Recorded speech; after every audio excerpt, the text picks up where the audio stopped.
अस्सलाम वालेकुम रहमतुल्लाहि व बरकातुहू। अजीज़ तलबा, आज हम इस वीडियो में चैप्टर नंबर 5 प्रोबेबिलिटी एहतमाल का मजमुआ सवालात का पहला हिस्सा देखेंगे। इसमें सवाल नंबर 2, 3, 4, 5 बताने की कोशिश की जाएगी, समझाने की कोशिश की जाएगी। इंशाअल्लाह तमाम बातें पूरी तरह से मुफस्सल तरीके से बताई जाएंगी और उम्मीद है कि आपको पूरी तरह से समझ में आएगा। ये सबक बहुत ही आसान है। अगर आप आसानी से थोड़ा सा दिलचस्पी दिखाएंगे तो इंशाअल्लाह पास होने के करीब नंबर इसी सबक से ही मिल जाएगा आपको। तो आइए इसका हम दूसरा सवाल देखते हैं।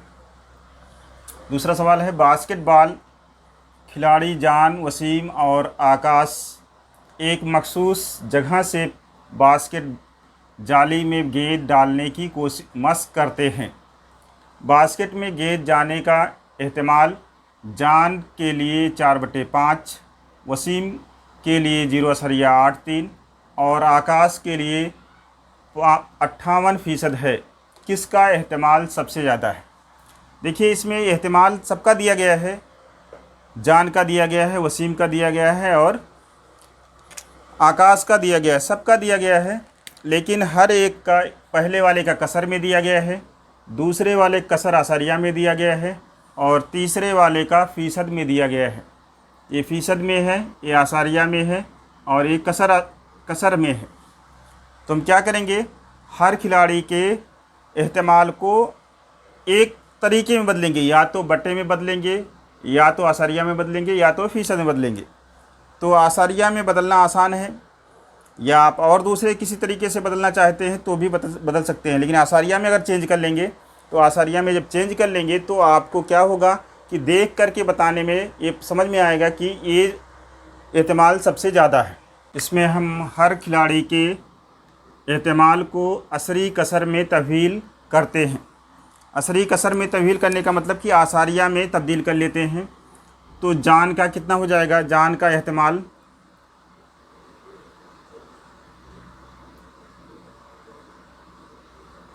ये बराबर कितना है? 4/5 है। 4/5 को कैसे आसारिया में तब्दील किया जाएगा? 4 को 5 से तकसीम कर लेंगे, 0 लगाएंगे, 4 का पहाड़ा, 4 में 5 का पहाड़ा नहीं जाएगा, आसारिया लगाएंगे, ये 40 हो जाएगा। 40 में 5 का पहाड़ा पड़ेंगे, 5 अट्ठे 40 होता है, तो ये 0 आसारिया 8 हो जाएगा। फिर इसी तरह से वसीम का तो आसारिया में दिया ही हुआ है, वसीम का एहतमाल बराबर 0.83 और आकाश का एहतमाल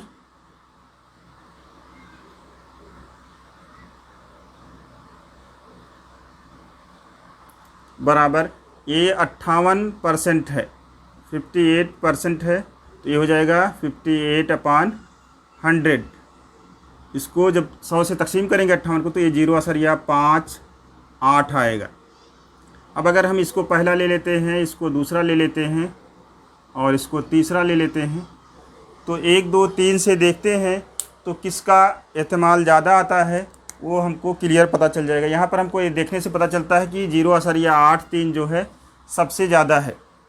तो 0.83 बड़ा है, इससे 0.8 से इसको 0.80 भी लिख सकते हैं, 0.80 से, और ये बड़ा है किससे? 0.58 से। इससे हमको पता चलता है कि किसका एहतमाल सबसे ज़्यादा है? वसीम का एहतमाल सबसे ज़्यादा है। तो ये आपका आंसर हो जाएगा कि इसलिए वसीम का एहतमाल सबसे ज़्यादा है। ये जो है आपका एहतमाल से कोई मतलब नहीं, बस सिर्फ आपने 8वीं में 9वीं में छोटी बड़ी अदद पहचानने की मशक किया होगा, तो उसमें आपको इस तरह से निकालने के लिए होता है। तो ये आपका आंसर हो जाएगा। फिर इसका सवाल नंबर 2 है।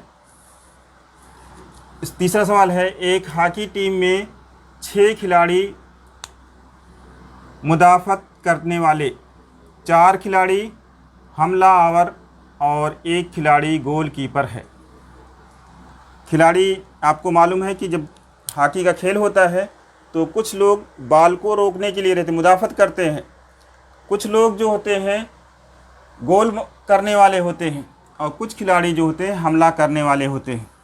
तो इन सब को मिला कर के कहा गया है कि ये 6 खिलाड़ी, 4 खिलाड़ी और 1 खिलाड़ी इस तरह से हैं। कह रहे हैं कि इनमें से एक खिलाड़ी को कप्तान के लिए बेतरतीब से तरीके से मुंतखब करना है। मंदरजा झेल वक़ुओं का एहतमाल मालूम कीजिए। तो सबसे पहले हमको एस और एन एस मालूम करना होगा। तो क्या हो जाएगा, इसमें हल लिखेंगे। देखिए एस तो इसमें हम लिख नहीं पाएंगे क्योंकि खिलाड़ी हैं गोलकीपर और मुदाफ़त वाले। तो कुल खिलाड़ी की तादाद कितनी हो जाएगी,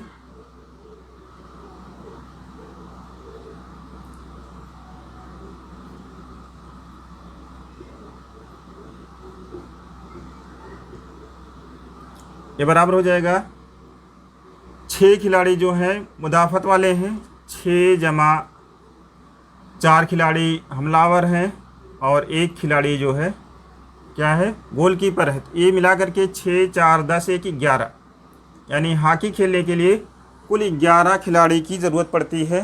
तो इसमें एन एस बराबर हो जाएगा, ये एन एस बराबर हो जाएगा 11।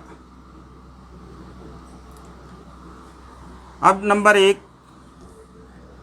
इसमें कहा गया है कि गोलकीपर टीम का कप्तान हो। तो फ़र्ज़ कर लेंगे,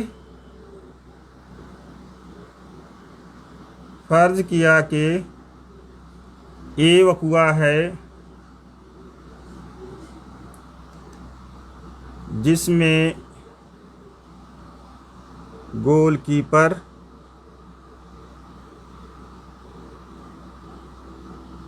कप्तान है या होगा। तो इसमें एस क्या लिखा जाएगा, एस एक ही खिलाड़ी है। गोलकीपर कितना है, गोलकीपर एक खिलाड़ी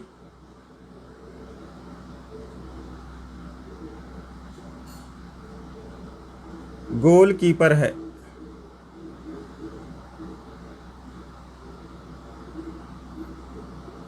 इसलिए क्या है, एन ए बराबर हो जाएगा हमारा 1। अब हमको क्या मालूम करना है, इसका एहतमाल मालूम करना है।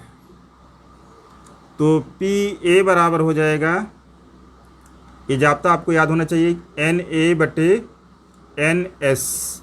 हमेशा एस वाला जो है नीचे रहेगा। तो ये कीमत रख देते हैं। तो इसलिए पी ए बराबर हो जाएगा एन ए कीमत 1/11 हो जाएगा।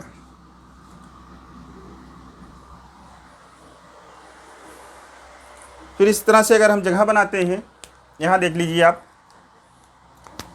कि दूसरा किसका को मालूम करना है, मुदाफ़त करने वाले खिलाड़ी का टीम का कप्तान है। तो नंबर 2 फ़र्ज़ कर लेते हैं, फ़र्ज़ किया कि वक़ुआ बी है जिसमें, ये चीज़ पूरी लिख दी जाएगी कि मुदाफ़त करने वाली खिलाड़ी में से कोई एक जो है टीम का कप्तान होगा। अब दिया गया है कि कितने मुदाफ़त वाले हैं, मुदाफ़त वाले खिलाड़ी जो हैं 6 हैं। तो एन, इसलिए एन बी बराबर हो जाएगा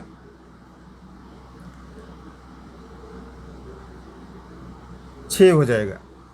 और अब हमको क्या मालूम करना है, पी बी मालूम करना है।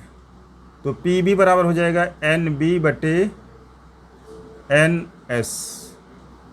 तो ये बराबर हो जाएगा 6/11। पी बी बराबर 6/11 हो जाएगा। जब इसका आंसर लिखा जाएगा तो दोनों का आंसर एक साथ अगर जब लिखा जाएगा लास्ट में, इसमें आंसर आपको हर सवाल का आखिर में आंसर लिखना ज़रूरी है। पहले का आंसर हो जाएगा 1/11 और दूसरे का आंसर हो जाएगा 6/11। इस तरह से लिख देंगे तो ये सवाल आपका पूरा हो जाएगा और इंशाअल्लाह समझ में आ गया होगा पूरी बात। आइए इसका चौथा सवाल देखते हैं। जोसेफ ने एक टोपी में 26 कार्ड रखे। हर कार्ड पर अंग्रेजी हुर्फ तहजी में से एक हर्फ लिखा गया है। इसमें से एक कार्ड बेतरतीब तरीके से निकाला गया है। निकाले गए कार्ड पर हुरूफ इल्लत होने का एहतमाल मालूम कीजिए। इसमें आपको एक चीज़ मालूम होना चाहिए, ये हुरूफ इल्लत क्या होता है। तो हुरूफ इल्लत जो होता है वावेल कहलाते हैं, ए ई आई ओ यू। अगर ये आपको मालूम रहेगा तो आप सवाल हल कर सकते हैं। यहाँ पर दिया गया है कि कुल 26 कार्ड हैं, तो इसलिए जब हल करेंगे हम सवाल तो लिखा जाएगा कुल कार्ड की तादाद, या लिखेंगे अंग्रेजी हुर्फ के कुल हुरूफ तहजी की तादाद 26 होती है। अंग्रेजी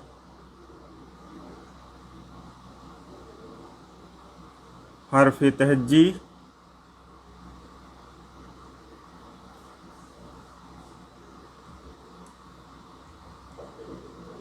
में कुल 26 हर्फ होते हैं। इसलिए एस तो इसमें लिख सकते हैं कि ए से लेकर के एस बराबर इस तरह से लिख सकते हैं कि हुर्फ तहजी ए बी सी डी, इस तरह से एक्स वाई जेड, ये सब 26 होते हैं। हमको मालूम है, सबको मालूम है कि हुर्फ तहजी के कितने होते हैं, 26 होते हैं। और हर कार्ड पे कार्ड की तादाद भी 26 है। तो इसका मतलब ये है कि हर कार्ड पर एक हुरूफ ही लिखा हुआ है। तो कहा गया है कि निकाला गया कार्ड हुरूफ इल्लत होने का एहतमाल मालूम कीजिए। तो हम फ़र्ज़ कर लेते हैं, यहाँ पर फ़र्ज़ किया कि वकुआ ए है जिसमें निकाला गया कार्ड पर हर्फ इल्लत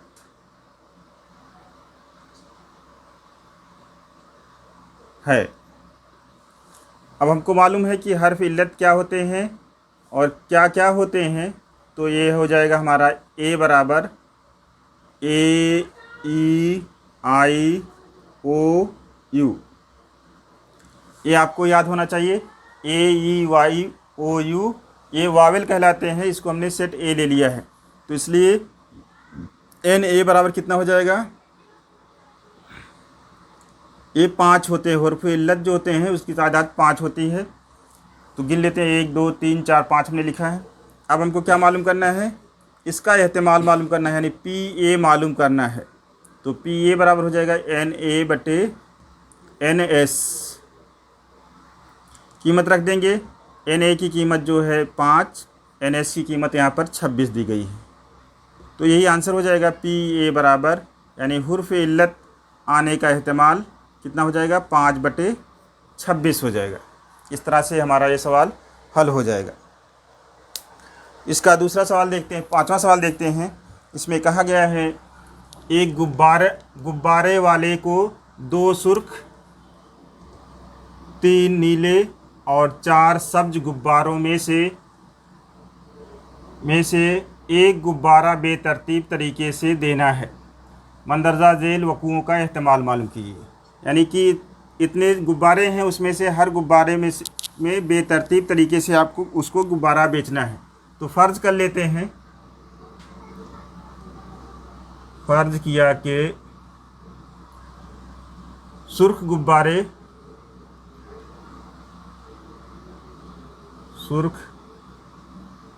गुब्बारा R1 R2 और नीला गुब्बारा,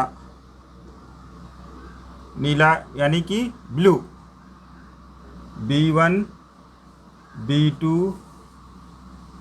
B3 और सब्ज वाला 3 है, 4 है, तो सब्ज वाला, सब्ज यानी ग्रीन, G1 G2 G3 और G4 है। ये फ़र्ज़ कर लिया गया कि सुर्ख वाले को हम R1 R2 से दिखा रहे हैं, 2 थे। नीले वाले जो हैं यानी कि ब्लू वाले 3 हैं, उसको B1 B2 B3 से दिखा रहे हैं, और सब्ज वाले जो हैं G1 G2 G3 G4 ये 4 हैं, इस तरह से दिखा रहे हैं।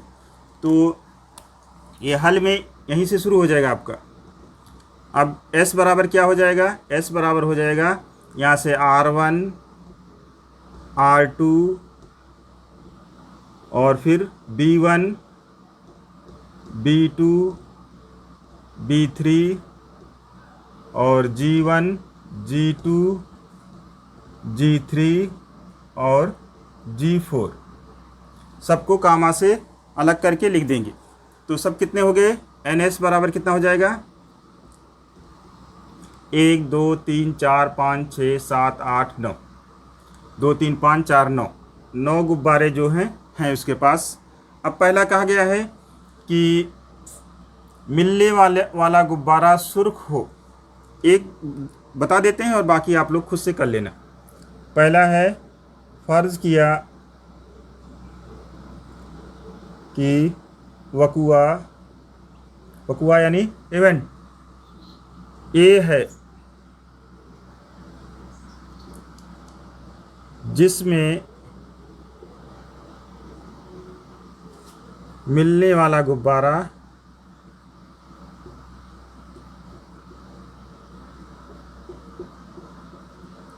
क्या होना चाहिए? सुर्ख हो, सुर्ख है। तो ए बराबर क्या हो जाएगा हमारा? सुर्ख में कौन कौन से हैं? R1 और R2, इसलिए NA बराबर क्या हो जाएगा? 2 हो जाएगा। अब हमको क्या मालूम करना है? PA, ए वकुए का इस्तेमाल मालूम करना है, तो NA बटे NS हो जाएगा। ये बराबर हो जाएगा, इसकी कीमत रख देंगे NA की कीमत 2 आई है और इसकी कीमत NS की कीमत 9 है।